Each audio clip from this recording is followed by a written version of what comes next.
semi-final number 2 about to get underway.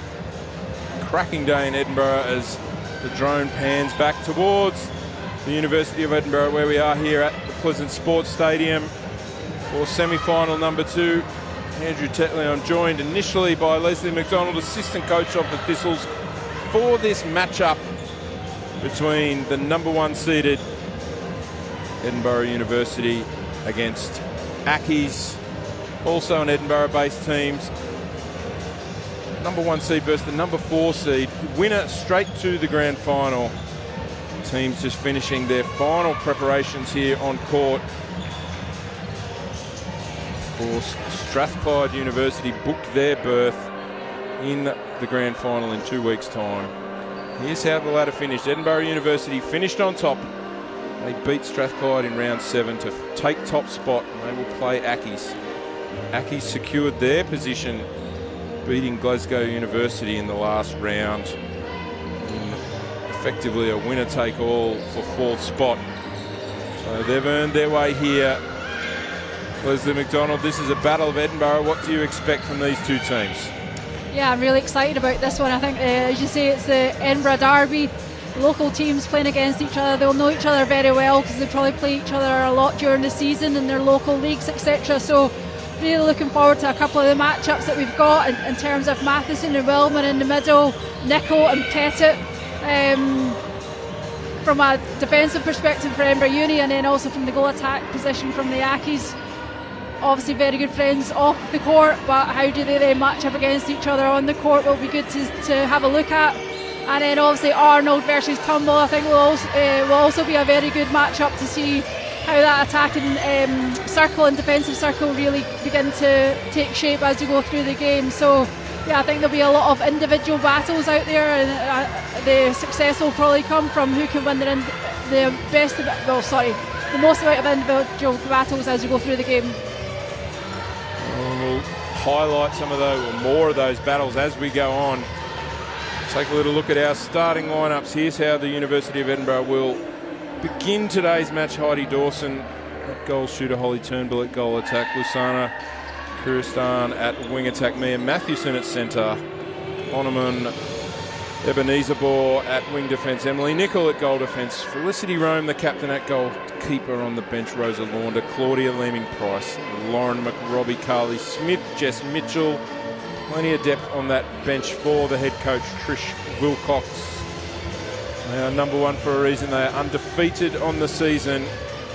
They will start the warm favourites in this match, but Accies have been playing some very good netball of late, and lots of experience in this starting lineup here today. Gemma Soul, Jo Pettit, the vice-captain at goal attack, Beth Weir, the captain at wing attack, Meg Wildman at centre, Heather Marshall, the other vice-captain at wing defence, Phoebe Arnold, Molly Cooper in the defensive circle, Lauren Pollock, Zara Redpath, Katie Renton, Emma Sanderson, Zara Pearson on the bench for head coach Kerry Walsh-Jones.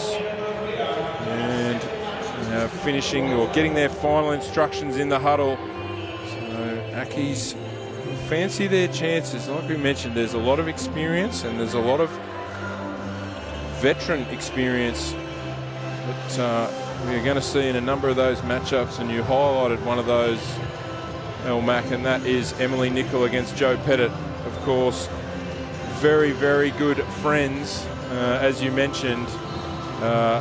Do you think the winner of that battle goes a long way towards who wins this match, in fact? I don't think it will have the overall outcome on it. I think there'll be individual battles across the court that will, as I said, I think it'll be the amount of individual battles so that the team can have as a collective. I think we'll have the success at the end of it. But yeah, I will watch with interest in how that particular battle certainly unfolds as the game goes on. Definitely. So, as any coach will tell you, it takes all 7 out on court. It's not just about one person, but certainly if you win your share of the one-on-one battles, that tends to go a long way in working in your favour. Final instructions in each huddle here, and we are moments, in fact, from getting underway. There is the umpire whistles. Our Katie Wayne and Lindsay King will be in charge. Sam Beerling, the reserve umpire. course, our wonderful bench officials, Jackie Gregory, Eliza Mather, Lynn Gordon, Francis Cathcart, Ruth Go, Rebecca Kirby, Claire Watson. University are first out on court. They are keen to get this underway. They will run to the left of screen. First centre pass will be for Meg Wildman. And we are underway. Semi-final number 2. Captain Beth Weir looked up, looked back, and then only got it as far as Felicity Rome, the captain. So a great start for her. For Edinburgh Uni. Emily Nicol, we spoke about plenty of experience, 61 Thistles caps. Here's Turnbull. It's a little wider towards Christian, and that's a beautiful start for Holly Turnbull. It's a great start for the Edinburgh University. The intercept from Rome really sets the tone and how this game might start to unfold as we go through it. As we mentioned, that undefeated on the season, 6 wins, 1 draw. That draw was with Bella Houston, who, of course, we saw in semi-final number 1. He went down 56-46 to Strathclyde University. So they're the first team into the grand final. One of these teams will join them. One of these teams will play off for 3rd place. Good look over the back in the direction of Gemma Sol. And certainly the combination between Pettit and Sol have been playing together forever. And what they also offer, Leslie, is that they shoot a very high percentage, do both Pettit and Sol. So if they get it as far as them, good things are going to happen. Yeah, and obviously from that perspective, the defenders have to make a choice about who they're then going to either double mark on or have to go man on, because they know both are very clinical in terms of when they get the ball in the circle, and they're going to have a high success rate with that. Fortunately, don't get it into the circle on that occasion, but definitely from an Accies perspective, they want to make sure that they're going to be clinical and execute well to get them the ball. Beth Weir on that occasion called for the contact. I think it was the contact against Mia Mathewson, so another opportunity for Turnbull, and she's got the radar on early doors. 4 of the first 5 for University, and a little unlucky perhaps there, Phoebe Arnold. Got that outside arm around, but not quite. Yep, back, full defence, step back, that's you, yep. Great hold by Pettit over the ball against Nicol, but probably going to take a little more than that to annoy Emily Nicol. Turnbull again, and these aren't gimmies under the post, they are medium range shots, and drops in another 5 of the first 6 now. And proving a tough defensive wall to get past, and there's another one that ends up in the hands of Flick Rome. So here comes another opportunity for Edinburgh Uni. Dawson drags that one in. Turnbull again, and good patience that time. Mathewson just waited for Dawson to release, and seen enough of Heidi Dawson's game over the past 18 months, Leslie, as a selector and as an assistant coach. It must be something that you're really pleased with her progress. Yeah, there's been a huge shift this season in particular. Our accuracy percentages have started to creep up in the right direction. Our movements, our hold, she's got a really strong hold and availability for our feeders, and yeah, she's starting to understand the role a lot more as she's grown into the position and also been on the court more. So accurate start for her. Here's Sol at the other end underneath. Makes good. One's up and in. So number 2 for her, number 2 for Accies. This dark green just pouring down the court and looking to move the ball quickly and looking to move the ball directly. And it's a sort of style that we love to see. Turnbull will take. There wasn't anyone out of play on that shot, so I'm not sure exactly what happened there, but she'll accept another opportunity and cashes it in. 8-2. Well, that one through the hands of Marshall, and a little nervous start from Accies, and we saw the same thing in the first match. A few nerves on display in a semi-final early. Understandable, isn't it? It is, and at the moment, particularly around that centre pass, the University of Edinburgh have got a really good squeeze, taking away their first phase, and particularly having to send the ball back, so it's putting them under more pressure each time. So yeah, we need to get the Accies attackers across that line to give release some of that pressure. Here's a gain for the Accies, or a win for the Accies defenders, and now it's a matter of converting. Here's Pettit. Loose ball across the defensive transverse line for Accies, and tough sledding of getting this ball forward. Little give and go, or little duck and dodge almost from Gemma Sol, and she reverts to Pettit. That's her first. A chance for it to build some momentum, get into the flow of the game here now for Accies. Breaking, goal defence.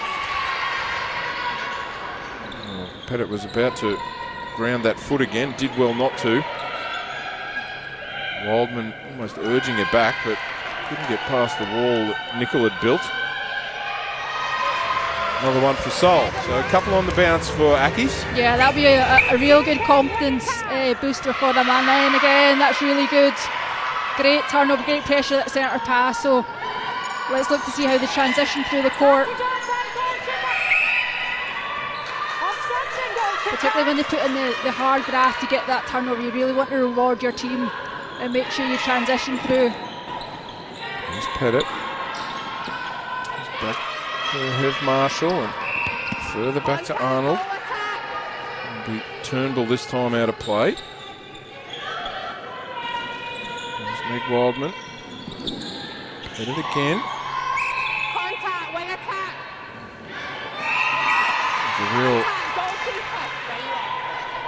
looks to be a real obvious ploy, doesn't there, Leslie, to have Jo Pettit, a long way from the basket, just to allow Gemma Sol to operate in a real one-on-one battle against Rome.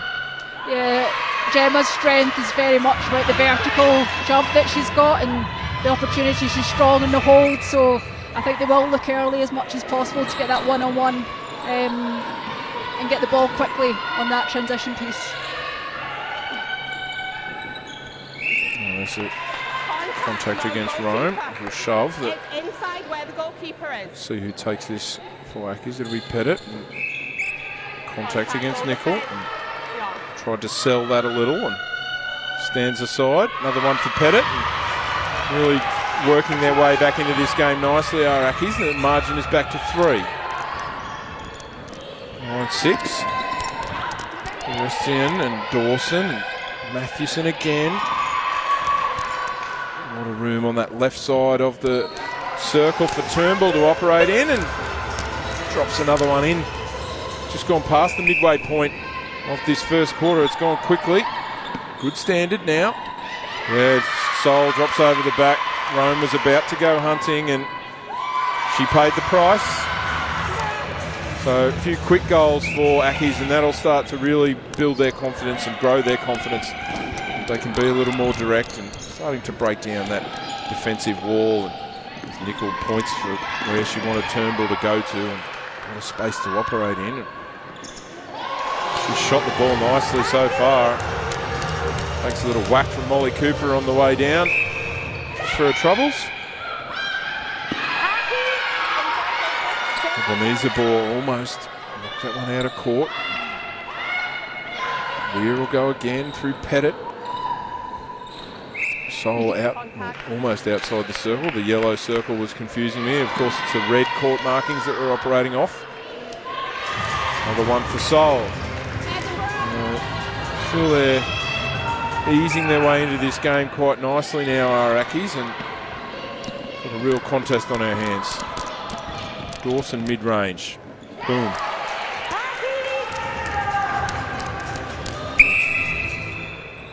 Saw quite a low-scoring first half of the first semi-final, but sort of feel like this one Probably thought that this one might have been the more low scoring of the two. You can definitely see the structure of that back unit, how they can sit in the box but are sitting in the front positions, they're squeezing them into the same area of the court.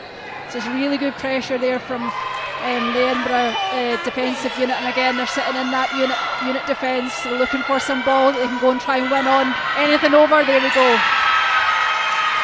And great anticipation from Rome. Exactly right on cue, wasn't it? It was, absolutely. That makes you look like a guru commentator, Leslie McDonald. He's almost predicting the future. To know the lotto numbers next week, thank you. Didn't amount to anything because Dawson got called for a little replay. So no damage done so far. That was flicked out of Pettit's hands by Nickel, so got away with that one. Good positioning Dawson that time to receive that feed from Lusana. Terestian, conversion number 13 for the home side. Dawson again, she's getting in front of Molly Cooper a little bit too easily at the moment. May want to adjust the tactics on her. So there's a few options for head coach Kerry Walsh-Jones, but Mathewson this time comes away with the loose ball, and come green machine again. Dawson, even longer range this time. Oh, same result, beautiful shooting. Absolute money on that occasion. And that's a break, and that's going to go against either Nickel or Ebenezer Bohr. I fancy it was probably Nickel, a little bit too eager. Bonus opportunity here for Accies as we go to 3 minutes 30. It was 11-8, so 4 on the bounce for the students, and really need to find an answer here to Accies. Much better how the attackers actually try to attack the circle edge rather than just coming through the middle and then getting sucked into defensive box. So they're really well done to try and figure out how to get through that box defence. So if they can try and keep the width a little bit more and then start attacking the circle edge, it might give them some more successes within that. And that as the game goes on, and there's a held ball against Beth Weir, and gesturing to her teammates how she wanted them to perhaps go to that left side, and goes through Holly Turnbull's hands. So a few things going astray for each team here. And there's another example of that. Nickel gleefully accepts a quick exchange between Turnbull and Terestian. Ends up with Turnbull via Mathewson, and a sweet shot from Holly Turnbull. I do like the variety this circle brings. You've got Dawson on the hold at times in that front position, but you've also got Turnbull now doing the drives into the front space of the circle to try and split those defenders. So there's a good amount of variety. It's keeping the defenders guessing about what they're going to do next. Did well on that occasion, did Phoebe Arnold. She dragged the rebound in, and much needed one for Accies. They need a little run of goals here to finish this first quarter as bodies go flying. Wildman and Rome got hooked up. Then Sol missed the bunny and ended up with Rome. So a little bit helter-skelter there through the attacking third of Accies, but the net result of all of that, Edinburgh University ball, and they come again. Did really well, did Accies, to get that margin back to 3 at 11-8. But 5 of the next 6 have fallen in favour of University, so Turnbull proving she's human, misses one. Makes no mistake on the second go. I'm sure as a shooter she'll be quick to point out that that one doesn't count, that miss. As a former shooter yourself, you were about to say exactly the same thing, weren't you, Leslie McDonald?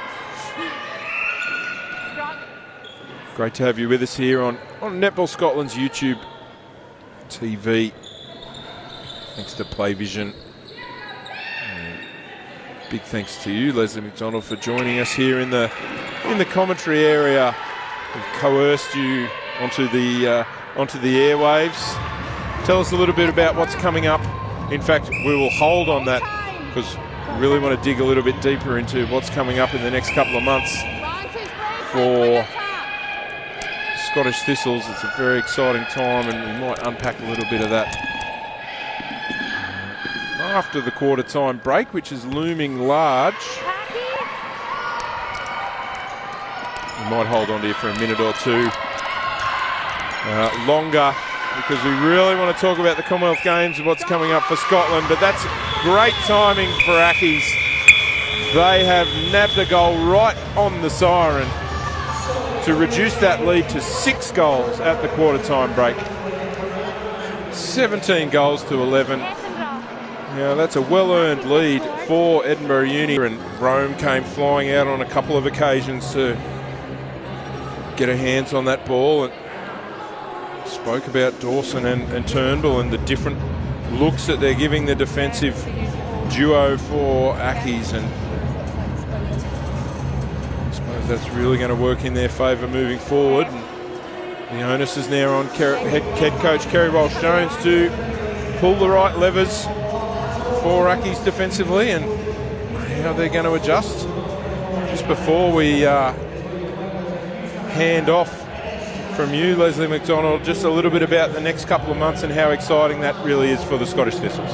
Yeah, obviously we're super excited. We are starting our Commonwealth Games prep come the first week in June, so we'll have a very intensive period in the lead up to the Commonwealth Games, and you know, having it as a home games, it's even more exciting that we can engage with the local netball community in particular and make sure they're out and supporting us. I do remember obviously 2014 and having the home crowd as part of your advantage, and just hearing them as you run out in the loud roar. That was our first occasion at 2014 to being part of a Commonwealth Games, and it'll always be a memory of our very first game as we run out, the massive cheer and the massive roar within that. Well, it was electrifying, and it just motivated us even more to ensure that we were successful when we went out on the court. So yeah, I think it's going to be a great opportunity for those players who are going to be selected for that. It's going to be a really challenging time for the full squad, because obviously there's very much of a high for those selected, but obviously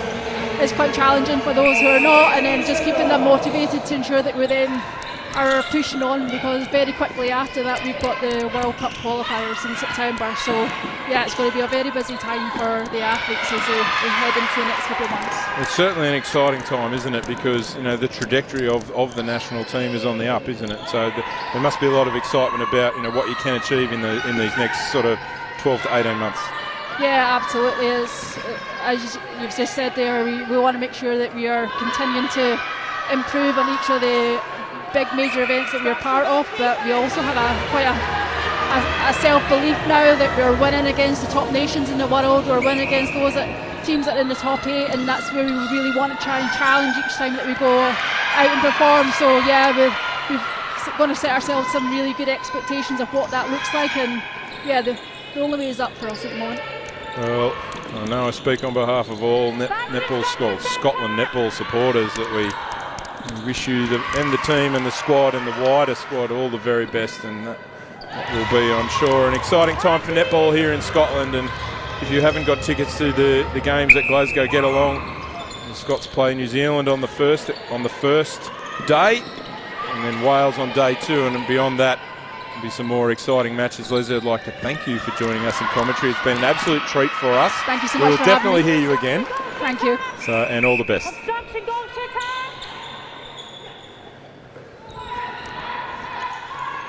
Big thanks to Leslie McDonald, the assistant coach of the Scottish Thistles, and we're going to have another guest commentator join us in a minute, and she'll be cock-a-hoop after her success in semi-final 1, and we'll get her all set up here in a minute as we watch Holly Turnbull shoot another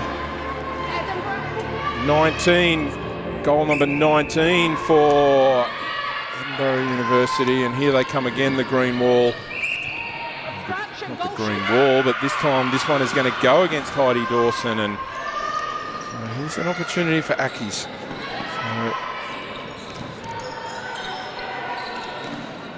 Goodman, Marshall. Just check our changes here at the start of the second quarter. No changes, Edinburgh. Renton on at centre for Accies. Cody Renton comes on at centre. Zara Redpath also on at goalkeeper. So a couple of changes for Accies. So I'll introduce Rachel Kremen here, who's joined us in commentary. Rachel, thanks so much for joining us. Strathclyde University, you've already booked your place in the grand final. This must be just a piece of cake now to watch the second match. Not necessarily a piece of cake. We are here to obviously see our competition for the next round, but also we are facing Edinburgh on Monday in the Scottish Cup semi-final, so lots of analysis to be done for us today. Yes, we've mentioned that a couple of times in the coverage. You wouldn't have heard because you were coaching, but there's a lot of netball being played at the moment, and you say you'd be very familiar with both of these teams out on court, of course, as Zara Redpath chimes in with an intercept, but there's always things to learn, isn't there? You don't know everything all the time, so each time you watch them and different combinations, you might pick up a thing or two. Oh, absolutely. We was clear with that in our game plan today, that we started really well, but actually we didn't adapt, so we know we're not there yet. That these teams will be the same. They've got an idea of what teams are going to do against them, but ultimately they might present something slightly different on the day. We'll see. That margin is 6, sort of hovering around that at the moment. Rome in front again, and Sol went into Nickel as she was coming back for the ball and picks up another contact call against her. So yeah, definitely a stronger start to this second quarter for Accies compared to their first quarter, where it blew out a little bit, and they've managed to close that gap ever so slightly there. We spoke about it was a similar thing in the first semi-final that your team was involved in. With a little bit nervous in the first quarter, but then once you get into that flow of the game and the rhythm and things start to stick a bit better, you can feel much better about your play, can't you? Yeah, absolutely. People turn up for an occasion, so as you say, even if you are familiar with your opposition, you can never discount anyone, and ultimately the game's not done until the final whistle, so whether you're ahead or you're down, the job's not done. Certainly when you're, and it was a little bit, can't necessarily speak to this from today's match, but when you're in that chase position, when 6 becomes 7, becomes 8, double figure margin, does it change the way you play, or do you have to trust your structures that you've had from the get-go? Normally when you're in chase mode, it's because you've not stuck to game plan. Yeah. So actually it's about getting your team back onto game plan, trusting in their structures, because normally someone's gone a bit rogue because they're panicking and they're chasing the game. So actually getting your team to connect is really important, come back together and trust that the turnover will come, and then you have to push on when that opportunity comes. See how Accies attack this next 9 or so minutes in the lead up to the main break, and a little bit higher scoring match this one, and Mathewson will step in. In fact, that will get moved into the circle, and Evie Arnold stands out, but this one goes against Heidi Dawson, and rather bemused look on her face, and ends the breaks, and we're copping some treatment from Ebenezer Bohr, and she'll take a free pass here, and this will be the closest that Accies have been in a little while, and just feel the tide turning a little bit. And here's another centre pass for Accies. Yeah, for me that the defensive pressure is lifted a little bit. In that first quarter, I felt like they were giving Edinburgh the front space, and actually it just allowed them to have a really easy outlet. But they have shifted a little bit. They've managed to challenge some of those lateral balls, and then actually the timing of that entry from Joe Pettit there a little bit earlier meant that the defensive unit was split and they couldn't work together. Let's run a change here for the students, and Christian has gone to the bench. It looks like she's taken a knock to the face there, and a little bit of moving of the deck chairs. Claudia Leeming-Price has come on at centre, and Mathewson has swung out to wing attack. So do you often allow a couple of minutes, Rach, when you make some changes on court, just for everyone to find the rhythm again? Oh, absolutely. I mean, you saw that in our game. It took us probably too long to adapt to that. But mentally it can be quite difficult for the players, particularly if they see their teammate hurt. it's not just about the the technical and the tactical change. It's about how they stay in the moment mentally. But actually, for me, Mia is a huge threat at wing attack, so I like to see her in that position for Edinburgh a little bit earlier, because her threat of the circle edge and her early sight of circle is pretty lethal for them.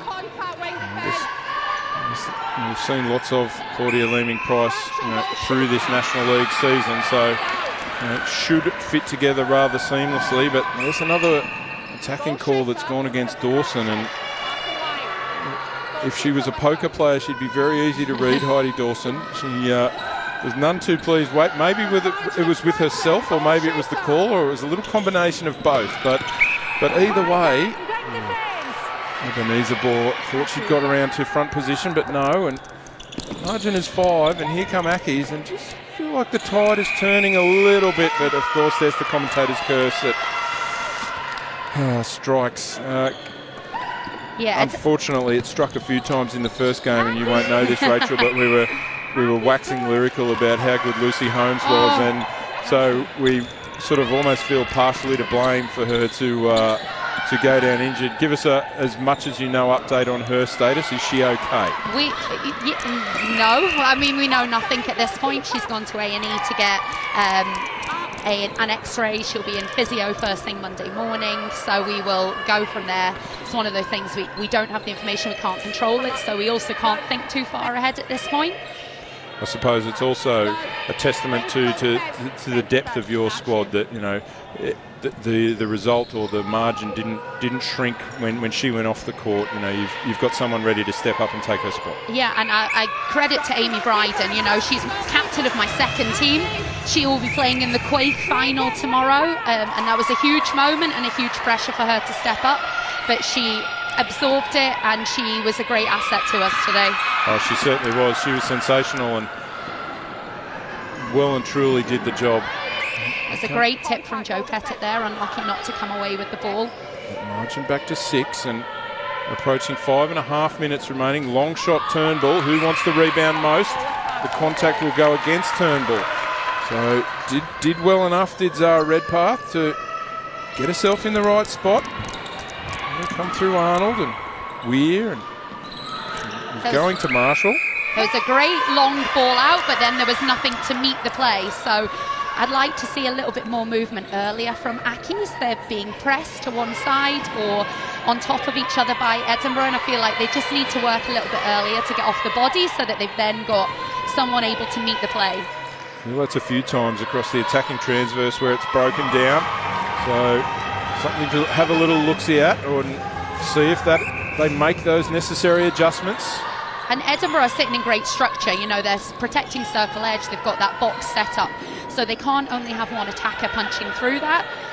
That is the draw. That's the person that's going to draw those two defenders to come and challenge balls. So they need those repercussive options, which they're just lacking a little bit at the moment. Now talk us through when because both you and Leslie have mentioned the box defence. You literally mean the shape of a box, or of a square in that middle, or right across the transverse line defensively? More so circle edge. The centre wing D are sitting sort of 45 at the top of the circle, and then the goalkeeper and the goalie are sitting just behind them in that circle, and they're really just protecting the middle of the court, and the post is the threat. So they're promoting those wide positions. They're promoting the swing ball that then they've got time to run their feet through and challenge, and you'll see certainly in quarter one Accies fell into that a little bit. All right, excellent explanation of that for all our listeners out there who just got a little bit wiser when it comes to netball. Great tip from Marshall in the direction of, I'll say that's Katie Renton. Yes, it is. She's still on. There's a lot of warming up over in the Accies sideline, but no changes to come as yet, or no further changes. Here's Pettit again. We're right over, stuck on the sideline and very bunched up. You can see that there's a lot of people working really hard, but they're not necessarily completely connected. So actually, as that person punches on the wide, who's then cutting to middle, or what shooter's releasing, so that the defence have to make a decision about what they're going on, whereas they're not making them make a decision at the moment. 5 is that margin, and that's where we've been for bulk of this time. So under 3 minutes now remaining till the long break. So Turnbull will stand aside. She couldn't miss early on. Great rebound, Dawson. Good balance as well. And she'll now get a crack at it. No, she'll defer to Turnbull. And converts on this occasion. So back to 6. Come Accies, but there's another loose ball that goes through Renton and ends up in the hands of Edinburgh University. And Mathewson for a cutting Turnbull along the baseline. Didn't like the idea of that shot. Here's Leeming Price. Fun fact, Leeming Price, she's been lambing in North Wales for the last 6 weeks. So any of you farmers out listening who need some help with their lambing, Claudia Leeming Price, she's your girl. Of course, a number of our university students are coming to the end of their semester as Rome comes flying again. And that's exactly that defence we were talking about. They're shutting down the short, they're promoting the long, and then that back defender comes through on it. I would like to see both centre and wing attack for Accies just threaten the circle edge a little bit. They're all coming back up for that lateral, but they're coming from the forward position, so their defender's just running with them. So that I'd like them to either go and seal off the body or punch through that line of defence just a little bit further, and actually ball will feel more comfortable when it lands for them. We've heard from both Rachel and Leslie now about the importance of being on circle edge when you're attacking and when you're feeding, and just how much easier that makes it for you. And Nickel gets a touch this time. That's a couple of deflections and interceptions for her in the last little bit, and right at the end of this first half. And look how quick that transition is through the court. It's lethal, isn't it? 2 outlets and they're in the end third. Feels like the big deep breath of Niamh McCall is spreading, because Holly Turnbull with the big deep breath there before shooting. Shout out Niamh McCall if you're watching before you play for the Dragons later today. It'll be tomorrow actually, the Dragons. Certainly been great to watch her, as well as some of the other. I feel like this centre pass was pretty important. There we go, commentator's curse. Yes. Just as that score line's blown out from the 5 to the 8. You're not immune to it, Rach. No. Accies had a real opportunity there just to psychologically end that quarter with 1 on the board. So they've given themselves a tough ask for this second half. Yeah, and instead they might end up giving up 2 in the space of 10 seconds or so. But I was about to say, I thought Redpath did well, but the call will go against her. So Dawson converts after the siren for a 10-goal lead for Edinburgh University. Enjoy a comfortable margin at the half-time break. And is it ever that comfortable in a semi-final? Well, we did debate what a comfortable margin was, and certainly at the half-time break, 10 is not a comfortable margin. We don't rest on your laurels and just cruise on in for the remaining 30 minutes. So a lot of work to be done for Accies though, but it's the University of Edinburgh that leads 30 goals to 20 at the half-time break of semi-final number 2. They are 30 minutes away from booking a place in the grand final on May 30, where the University of Strathclyde will be waiting. And in a moment we'll take a look through some of those highlights from that first half, and there was plenty to go off, and Accies started well, but you mentioned that box defence that Edinburgh University were playing, and it made for some heavy sledding early on for Accies, and the shooting of Turnbull and Dawson was nice and accurate early on, and Sol and Pettit got themselves into, dragged their team almost back into the game, got back to within 3, and then even in the latter stages of that second quarter, 5 was the margin with the ball and the centre pass to follow. But a real burst from the students to finish that quarter, and they enjoy a 10-goal margin here. We saw, I mentioned in the coverage, Rach, that Mathewson moving to wing attack. You like her there as opposed to centre? My personal preference, yeah, don't get me wrong, she's brilliant in both, but she attacks depth really early and she sights the circle really early. So if you are overcommitted, it's certainly centre pass. you're going to be killed on that transition really, really quickly. And her connection with both Turnbull and Dawson is pretty lethal. Of course, they're not too dissimilar to you, aren't they? There's a lot of matches that are played throughout the season, and so, you know, combinations, you know, if you bring someone on or you move someone around, those combinations still tend to work quite well, don't they? Yeah, and you know, we talk a lot about how long and how difficult the season's been, but actually it's what's got us to this point. And it's got us to the point where if something doesn't go right or if there's an injury, you trust in your bench. Today, I didn't feel that we needed to test combinations, and I would hope that all the other teams at this point don't feel that they need to test things.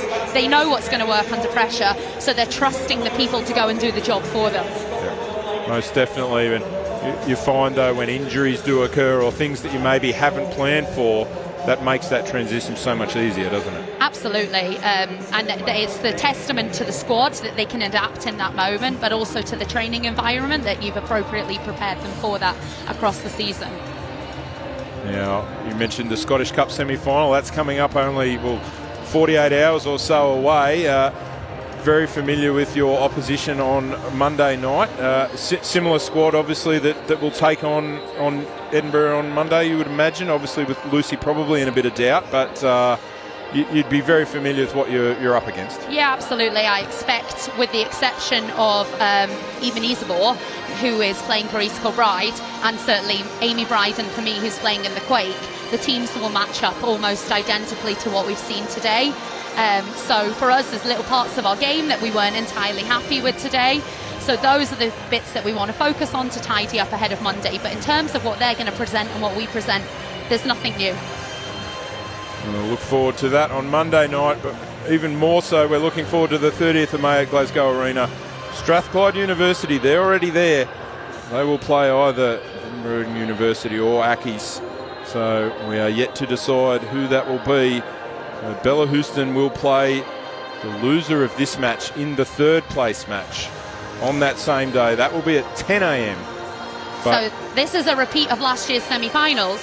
Strathclyde played Bella Houston, Edinburgh University played Accies. We will see if it will be a repeat of the final again, but hopefully not the repeat of the final result. Yes, of course. And correct me if I'm wrong, but it's been a one-goal game the last 2 years, or there was a Scottish Cup final that was one goal in there somewhere, and there's been a bit of heartbreak. So how do you turn it around this year and make sure you're on the winning side of things? It's just the belief in the squad I feel is different this year. Whilst my squad was totally capable last year, there was a lot of new players, a lot of freshers, and they have the belief that they are good enough and that they are the better team and they can individually beat their opponent to get the job done. Now talk us through, and just before this second half commences, do you retain a lot of players for next year? Is there a lot of movement within your team, or you've got a lot of younger university students, so you'll have a core that's similar? Losing a couple of key players, keeping a good core. So we lose captain Lucy Holmes. She graduates this year, and we lose Rosha Hughes. So a lot of experience between those two players, but also presence. But a great opportunity for other players to come in and other players to step up. Yeah, of course. And there'll be some new freshers or fresh. I think you just say freshers now, don't you? Don't say fresh women. No, just freshers. So it's an exciting time as always for uni, but you need that depth, don't you, for the amount of matches and competitions that you face from, what is it, August through June? Yeah, and it's also the nature of university sport. You know, we don't have the luxury that clubs have to hold on to players for years and years and years.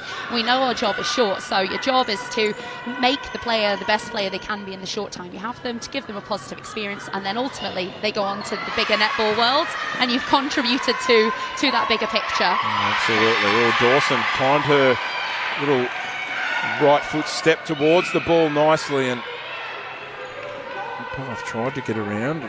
She stands out of play. I think it was a little bit unlucky on her behalf. I actually think the placement of the pass was right down the middle, which allowed her to come and challenge and contest that ball. Mick Wildman back on at centre for Accies, and Cooper back to goal defence. So she started at goalkeeper, but she's now at goal defence. So Phoebe Arnold to the bench. Redpath stays at keeper. Just a little scan down the court. Unforced error from Accies there on their centre pass. Again, not the start that they would have wanted to this quarter.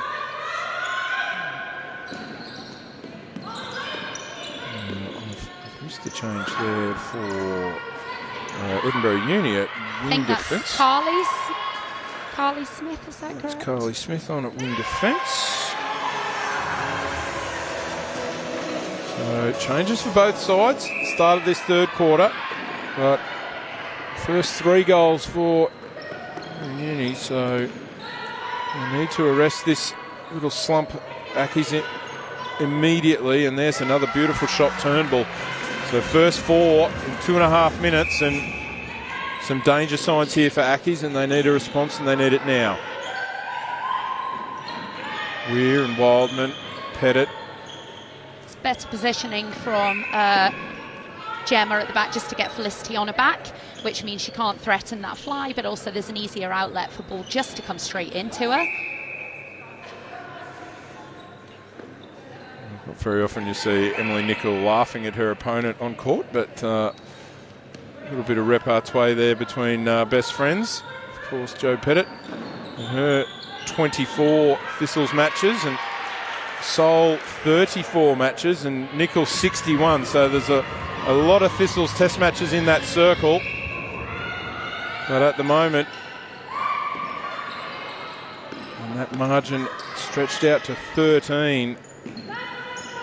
Got their sights on another final to Edinburgh for their 3rd straight final as well. Final appearance. Of course, the defending champions. So here's Sol. She spins and finds Weir. Yeah, go, Rach. I would have liked to have seen her attack the post on that one. Yep. They've not managed to get ball in too easily, so that ball's landed. Let's threaten the post on it. Even if, you know, ball doesn't land, you're shifting the body of that defender, but to not even turn to it, that's a tough one for your attack unit to take. Particularly having to work extra hard when they do get those gains. And there's another one for Turnbull, and sort of feel like the writing is on the wall a bit here for Accies. And here's an opportunity though. That will go against Mathewson. She was a bit slow standing out, but played on quickly, and feel a bit of urgency lift here from Accies. And it was similar to how Bella Houston had to operate in that first semi-final. When that margin, you know, stretches out and then time becomes a factor as well, you almost find yourself rushing to try and catch up. You can't score 3 goals at a time, but with rushing comes more errors. Absolutely, and it's all about those things that you can control. So you always see the goal shooter and the goalkeeper hustle each other to get the ball out of the post. So are you trying to delay the ball? Are you trying to speed it up? All those things that are going to play into your advantage for those critical moments, because in these sorts of games it's so hard to win ball. So if you're not going to keep your own, you then have to look at how you're providing more opportunity. The opportunity comes again here for University, and Nicol and Leeming Price, and back by Smith. Nicol again, Pettit.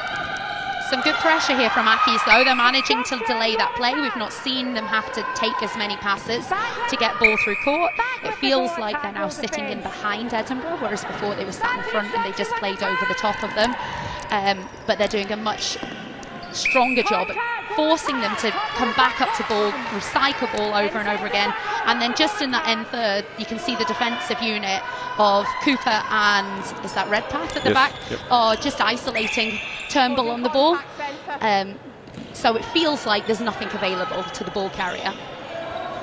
And eventually that pressure resulted in a gain. So well earned, and had to do it the hard way, Accies, but all of that was just to retain their own centre pass after all that. But a few positive signs. Oh, that's a loose one from Turnbull. I'd love to see Redpath just pick that ball up and get play going back the other way, but she escorts it over the sideline, and here they come again. And that one's not going to be good enough to get by Nicol, and she gets a return pass, flicks that left-handed shoulder pass, and Dawson and Turnbull, and that's a good little combination there worked the ball down nicely and should result in a Turnbull goal, and it does.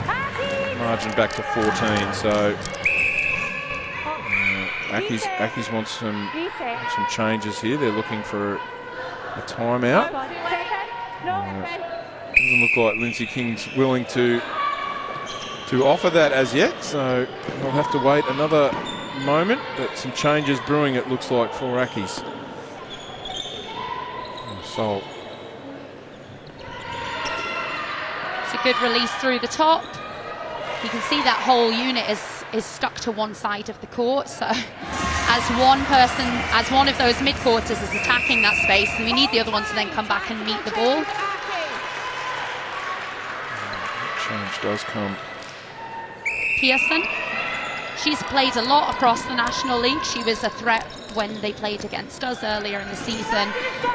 She was the main feeder, attacked that circle edge really aggressively, so I'm pleased to see her come out there and see what impact she can make. She's had a lot of minutes out on court in this through the first 7 rounds, and here making an appearance in the semi-final. Turnbull converting another opportunity. It's been a regular theme. Here is Pearson, and he's back through Marshall and stuck for options and ground game. Who's going to win it? Oh, Leaming Price thought she had. And you can see all down one side of the court, they're not stretching that defensive unit, which has allowed, that's 4 big bodies that are really aggressive at the back. So you've got to stretch them so that they can't work together. And it might not be that that person's going to receive ball, but someone has to pull the whip so that they can't connect with each other. Redpath, the contact against her, 50-50 ball there against Dawson. It's a good illustration, and this high angle from the mid-court really illustrates that it's on the far side too, where it tends to be getting overloaded for Accies. Yeah, I think I'd like to coach from up here. We've got a beautiful view. We're all experts up here, Rachel, so you knock yourself out. It's always easy up here in the cheap seats, isn't it? It's when the pressure's on down on the bench. That's when it's well, it's still fun, isn't it? That's why we do it. But the pressure gets turned up a notch or two, doesn't it? Absolutely. It's always easy from the sideline or from home to make a decision about what should or shouldn't have happened. But when you're in that moment and a result is relying on a decision that you make, it doesn't become as easy to be as cutthroat with those things. Oh, I'm a definite car trip home expert. All the things that should or shouldn't have done, I wax on about that all the time. But in the moment, at the moment, for Edinburgh Uni is a 39-26 margin, with 5 minutes bang on to go in this third quarter. I do feel like the next 5 minutes are fairly critical for Accies and whether they can stem the flow of Edinburgh or put a couple more on the board just so that this doesn't blow out in these last few minutes. Because that also becomes the issue then too, doesn't it? Because then time is a real factor, and you fall behind early in a match, and okay, well, we've got plenty of time, but what point do you get to where you go, we don't have enough time? Like, is it double figures with 10 minutes remaining? What's the math on how far you can come back from? I don't think there is a math. For me, it's about the momentum. Certainly not recently, but my team has come back from a 16-goal deficit in the final quarter to win the game. Wow. So anything is possible. We've also seen that in the Super League over the recent weeks. So any deficit is doable, but it comes down to the momentum in that moment. And at this moment, Accies haven't had enough momentum for them to push on.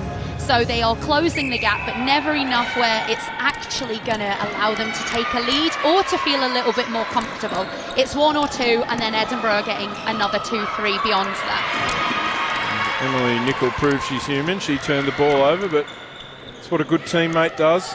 Lone backed her up and grabbed that ball straight back. So, of course, the 2-point shot really makes the end of quarters a lot different in some of the matches that we see both in the Super League and in the Suncorp from Australia. probably a matter of time till we see it on the international arena, but for now, we press on with one-pointers. Are you a fan, Rach, of two-point shots? I absolutely am. I'm not for me personally at this point because we don't play enough of it, but certainly from what I've seen of Super League and overseas, it is preventing games from being blowouts. It is making the game more exciting, and it is rewarding both your long-range shooters and your smaller rotational circles. Gone are the days where you can just have a target under the post. That's not enough to win you a game. But over recent years, certainly domestically in the UK, that was your get out of jail free. Yeah. And opponents, and I'm talking from a Sirens perspective, you know, rotational circle, working really hard, really skillful to get ball in the circle, weren't then rewarded. So yeah, I'm a huge fan of it.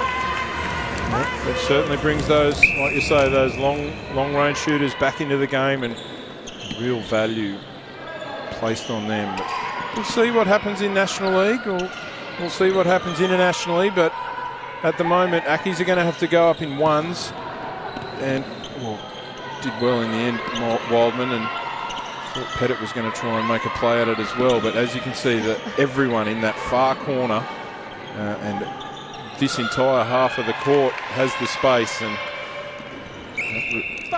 at both ends now, both defensive units are isolating the goal attack.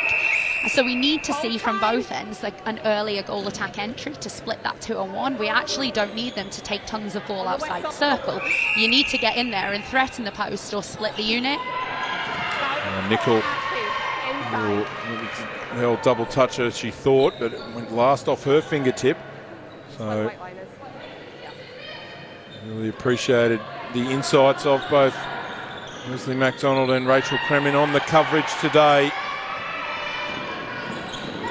getting into the nitty-gritty and the specifics of what is working and what is maybe not working. And there's a good shutdown by Cooper on that through court meet and just forced that swing from Edinburgh.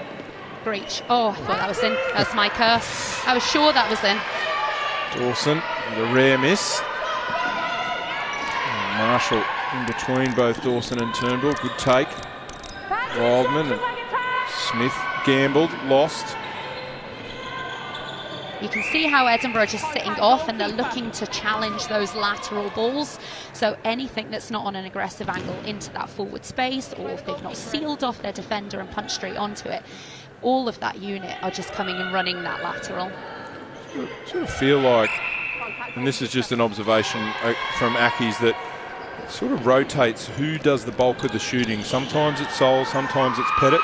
And it appears that Edinburgh have identified that it's primarily Sol today, so they really are putting the work into her, aren't they, and making life very difficult. Yeah, and then your centre and your wing defence are doing a great job at delaying Pettit's entry, so there really is no outlet in the circle.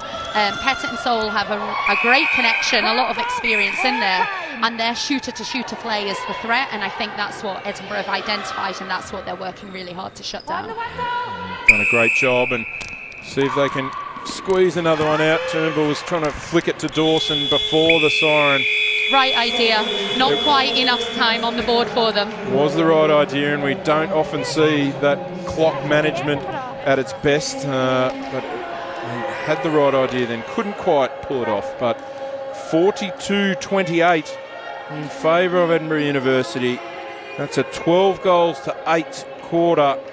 So a little lower scoring than what we saw early on, but well and truly put themselves in a position to go ahead, win this match and appear in the National League final in 2 weeks' time. Turnbull shot the ball well early on. Sol that we mentioned, that's one of the few times that she had a little bit of separation from either Rome or Nickel. You can see here on the highlights, Nickel flinging it back over her head. And they're just shutting down that front space. So as a feeder, it looks like your only option is to lift the ball over, but then their back defender is covering them. That partnership between Rome and Nickel is really threatening in that circle in terms of their presence, but in terms of their footwork to get round and challenge that front space. Excellent.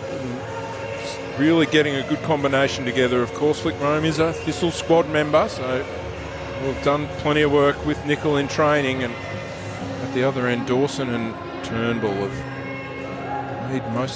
made them pay for most of those mistakes. You can see in the highlights there, Rome, and that's one of the rare occasions where Seoul has had the space to operate in over the backside. And I think that's because they created the mismatch in that play. So Pettit entered earlier, she picked up Rome, which then meant there was a height mismatch between Seoul and Nickel, and for me that's the things they want to play to more. Absolutely. They don't want her 2-on-1. Go and find Nickel earlier, because you, as your frame and your presence, that ball can come over the top to you. Certainly the strength of her game, isn't it? But very, very tough work, and full credit to the Edinburgh University defensive line, or the defensive back three. And of course we had Ebenezer Bohr, and also a little bit of Carly Smith in that back end of that third quarter. So head coach Trish Wilcox, she'll be well pleased with all the levers that she's pulled so far. They are 15 minutes away from another clash with Strathclyde University. As we mentioned time and time again, be very familiar with each other, but that doesn't mean that the level of importance is any less on these matches, and there's going to be plenty to play for. We'll get through this next 15 minutes first. A little look at Beth Weir back on at centre for Accies. Zara Pearson stays at wing attack. Pettit and Seoul. Heather Marshall stays at wing defence. Change in the shooting circle for Edinburgh Uni as well. Yes. Instruction goalkeeper. Second job, yeah. Keeper stays at goal defence. Entry to the core and first goals secured. That's exactly the start that you're looking for an interchange. Oh, unlucky from Emily there. She just ran that forward ball, challenged it, but was deemed to have contacted on her way through. The penalty. Opportunity there for Accies with a defender out of play to punch through, but they weren't quite able to sight that forward option. Really strong hands over from Edinburgh there, which forced that ball back.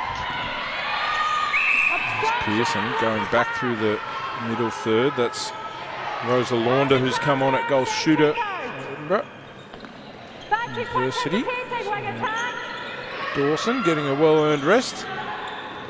Good middle from Pettit there, but she needs a chase down, which we now have at the top. Misconnection there. Just a zig rather than a zag. Come Edinburgh again, leaving Price, and over the top to Smith. Fakes once and comes back to Nickel. Smith looks like she's absolutely loving herself down there. I think she's had a smile on her face since she entered the court. And I suppose that's what you're asking from your impact players, isn't it? You want them to bring energy and to add value whilst they're on the court. Absolutely, that's the discussion we have, is that, your starting seven is the benchmark, and anybody that enters the court thereafter, their job is to raise the standard. It's not to maintain. Their job is to push on. So yeah, she'll be pleased with her entry, and I just love that she's loving it. Yeah. Better way to spend a Saturday than at netball, or a Sunday, or a Monday, or every other day of the week this week. Busy time. Of course, the district finals tomorrow. Get along to Glasgow Arena. We'll stop calling it Emirates Arena. The Glasgow International Arena, the GIA, as we are trying to avoid calling it. And if I'm not mistaken, Ebenezer was playing in the under-19 final for Glasgow, is that correct? Yep, Vice-captain of Glasgow, I want to say. Yes, she will most definitely be there. A lot of talent across the league and across these teams, and some great experience. Hectic schedule for not only for coaches over the next 3 days, but for some of these players, or Onaman in particular, looking at 3 days in a row potentially. 3 different teams. 3 different teams. She's probably well enjoying herself over there on the bench. She's thinking, I've done my shift. So another big couple of days coming up. So yeah, she's an exciting talent, you know, young national athlete, so much potential, nowhere near reaching her peak at this point, but she's a real ball winner. Closing speed, elevation, unbelievable. So yeah, great asset to every squad that she's a part of. watch this space, most definitely. Of course, 15s, 17s and 19s district finals tomorrow, as well as the Evelyn Beattie Wake. That will feature Strathclyde Maroons. Maroons, depends what part of the world you come from, how you say that word, against Glasgow Saltires number 2. So how is your team going to stack up tomorrow in that one, Rach? Honestly, we are super excited. The girls are ready. The Maroon squad is not a squad that we have regularly. They don't train together. It's a mixture of 2s, 3s and 4s. Okay. So it's players that play in Division 1 through to Division 5. So it's quite a mix. So it's a huge ask for them. And we're going up against a team that we've got no knowledge of. We've never played them. We've got no experience. And we know that they are connected because they play week in, week out. However, we've got to the final for a reason. So the girls are super excited. They are ready to attack it. Grateful for the opportunity to be there and just looking forward to being part of the whole day, really. It'll be a cracking day. 3 p.m. for that match. Matches from 10 o'clock, so 4 matches in total. Then in a fortnight's time we have the National League Grand Final and 3rd place match. Following week after that we have Scottish Cup Finals Day. Super Saturday tends to be the term. 13s, 15s, 17s. Mixed final for the first time this year, and then of course the culmination is the Scottish Cup Final. So plenty of big days of netball to look forward to. Some smart play by Turnbull there, just to recycle ball. Entry through the top and then play herself to post. There's Pearson again, and 1-2 with Pettit. Does well to keep it in. Yeah. Just want to see a little bit of composure on the ball, because actually they've got a lot of opportunity and they're attacking it far more aggressively. But Edinburgh are committing to whatever their first movement or their first placement of ball is, and actually they could probably fake them, commit them to something, and then just play the ball to the open side a little bit less pressured.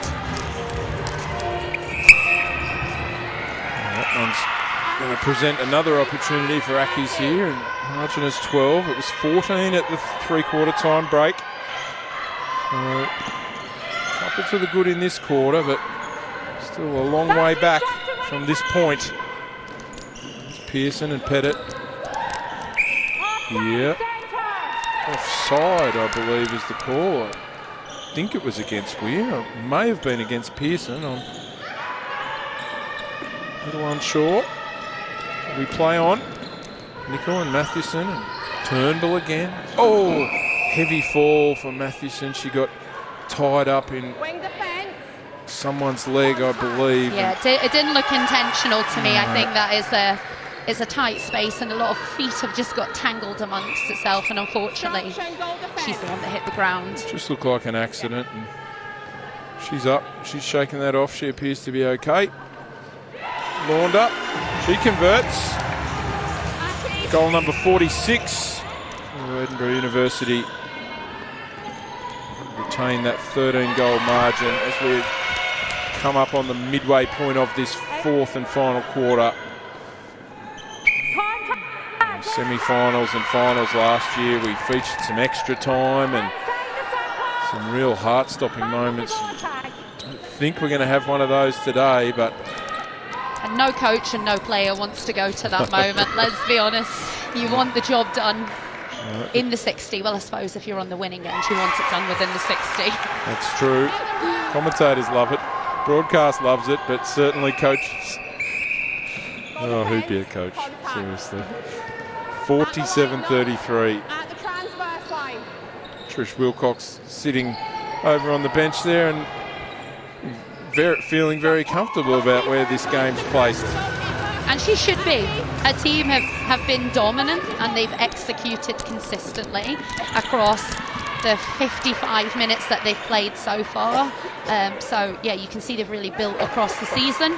So she should be delighted with what they've put out today. I'm sure she is. Stop her yelling the instructions. Here's Launder and Turnbull combining. Turnbull again.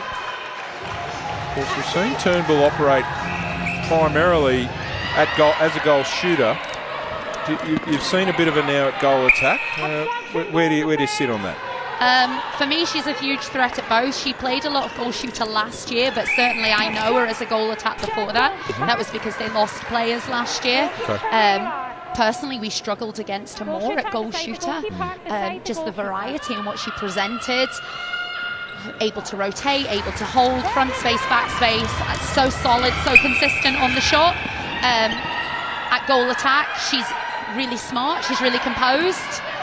She tends to sit back, read off, and a really strong feeder of whatever shooter. I've seen her with every single shooter on that bench in a different combination, and yeah, it's fairly seamless with every interchange they bring in. That's just good netball IQ to a degree too, isn't it? You can fit in with whatever situation she's presented with on court, and full credit to her. Absolutely, it's not easy to do though, and particularly at this level, and particularly when your games are so pressured. So yeah, super smart, super mature. So, dishes off here to Mathewson, another gain for Nickel at the other end, and Launder converts again. Changes here, Joe Pettit heads to the bench with a little over 5 minutes remaining. Lauren Pollock enters the court. Yep. Not seen much of her this season.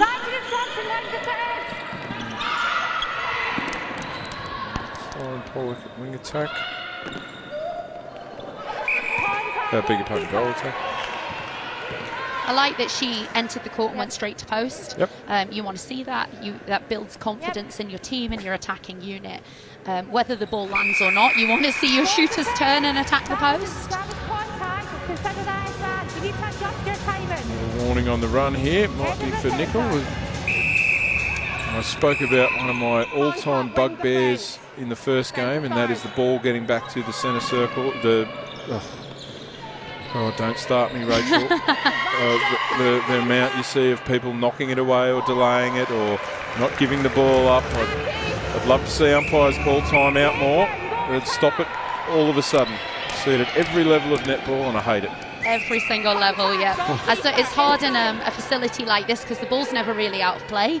So I struggle with them calling time in games in this sort of environment because the ball is actually back in play so long. I get it when there's huge runoffs and it can disappear. I like to see them take control at that point. It always depends on what the situation of the game is too, doesn't it? Because you don't see people who are behind too often delaying play. They want the ball to continue to be in play and get it back into play quickly. Okay, bring it over. I'll save my next one till. I'll save my rant for another day. Yes, best we do. Under 4 minutes remaining. 52-36 in favour of Edinburgh University. Like to see Accies get into that 40 margin. I think they deserve to be in that 40 margin, even if they don't come on the winning side of the result. Great. See, Jess Mitchell has come on at centre for Edinburgh. And Price, she goes back to the bench. Looks like we might see Lauren McRobbie as well for Uni. You might see her keeper by the looks. Nickel flies high, doesn't get it. Beautiful shot, Pollock. It is indeed. Flick Rome heads to the bench. Lauren McRobbie comes on and just as a little bonus gets the captain's patch on as well. Dominant performance from Felicity Rome there across that whole fixture. She did a really good job to quieten Gemma Soul, who is pretty much the linchpin in that attacking unit, but the midcourt really struggled to distribute ball to her, and that's credit to both Nickel and Rome's presence at the back. She was sensational.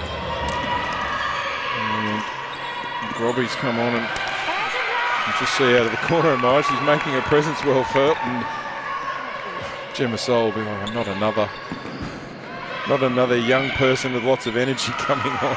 I'm getting tired. Here's Mathewson and Turnbull, and Mitchell was offside, and she knew it, and threw the ball away. I'm still not over it. So that one for me is a little bit different to the goal shooters and the goalkeepers jostling at the post. I don't have so much of an issue with that, but yeah, I'm not a huge fan of the throw the ball away. No. And certainly if and when my girls do it, they know not to do it again. they get the look. Well, I guess the issue is they see it on the NSL and Suncorp, and they're just replicating what they see. Mitchell, centre pass, goes via Nickel, 90 seconds or so. Margin remains at 16. Here's Launder. I was going to say Little Strong drops in anyway. The half-time margin was 10. The three-quarter time margin was 14. Now it's 17. So again, it was that second quarter. It was the same in semi-final number 1. 18-7 in favour of Strathclyde. Did all the damage, and that's where the margin was. And it's looking like a very similar story here. Second quarter of, can't even remember what it was, but that set up that 10-goal half-time margin, and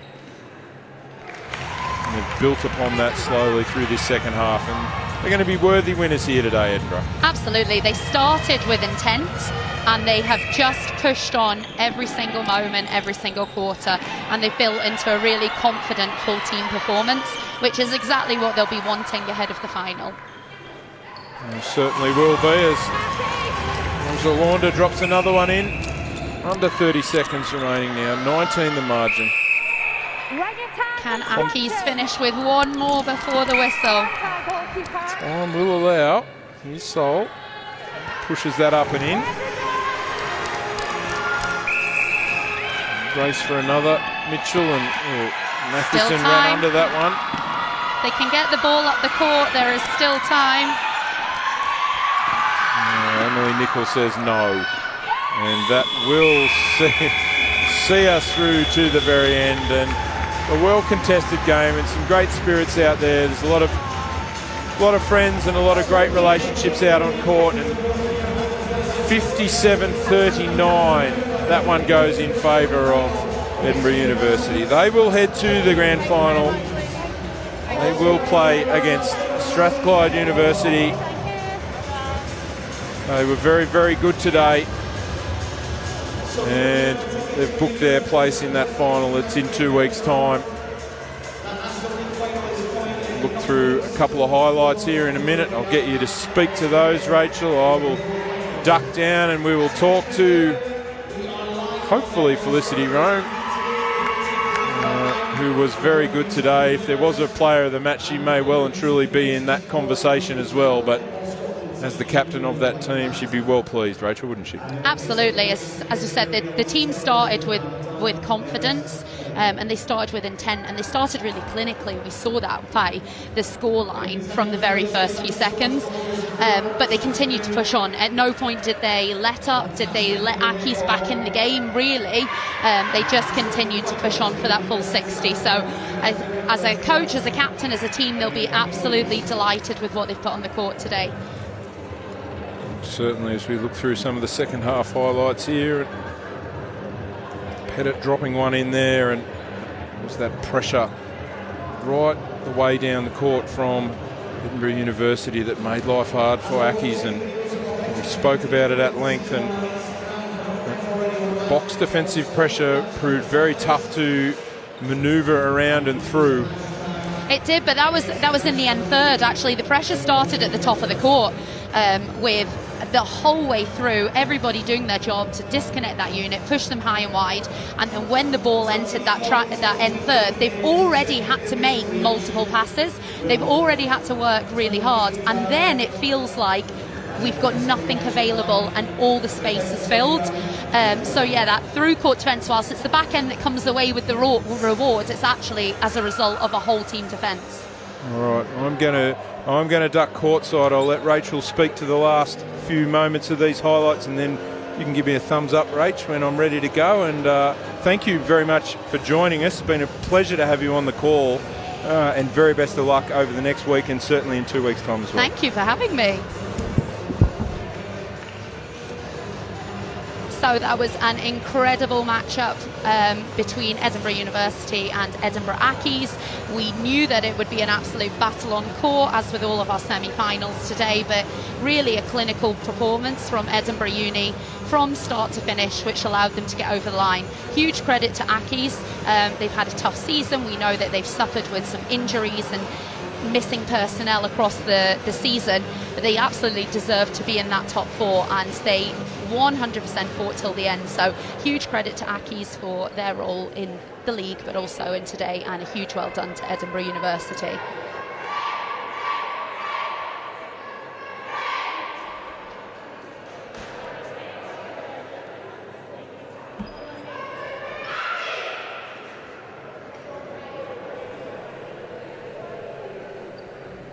Well, thank you very much, Rachel Kremen, in guest commentary. I'm down courtside.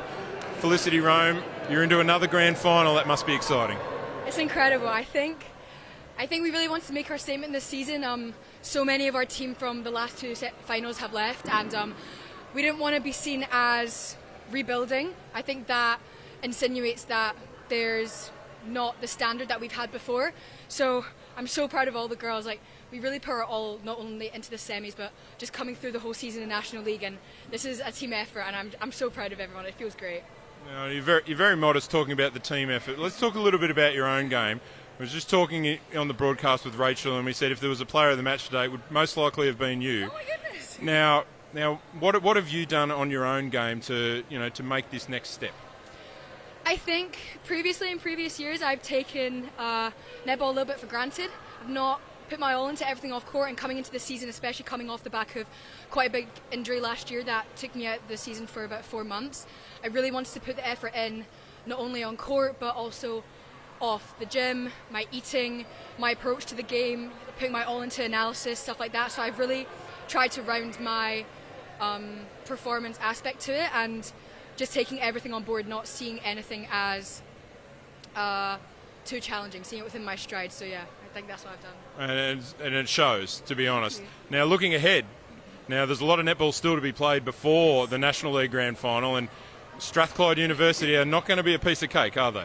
No, I think they're going to come out with a fight after our last game against them, and that's great. That's what we need. We need that challenge, and it's going to be a tough one for sure. Like, we're not going in with anything, taking anything for granted. We're not going in complacent. The last game means nothing. No other games mean nothing going into it. We're just focusing on ourselves, on what we can control, our play, our emotions, everything like that. And I believe in the girls, and I believe that it will swing our way if we're all tapped into that on the day. Has the group spoken about Scottish Cup as well as National League, and potentially doing the double, and what a feather in the cap that would be? It's we obviously all want it, especially since we're defending champions of both. I think it would just be so incredible winning both, but we don't focus too much on the what-ifs going into games. We don't focus on results. We don't focus on what we want to have, and we focus on what we can do and how that will get us the results that we want. So yeah, we're definitely excited for the prospect of that, but we're not focusing on what's not in front of us right now.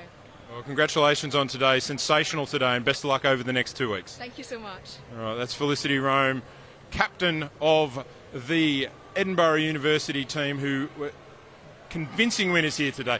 They will play Strathclyde University in the grand final in 2 weeks' time. Please make sure you join us on Netball Scotland's YouTube TV channel then. Thank you so much for being with us. It's goodbye on behalf of Leslie McDonald, Rachel Kremen. I'm Andrew Tetley. Have a great afternoon.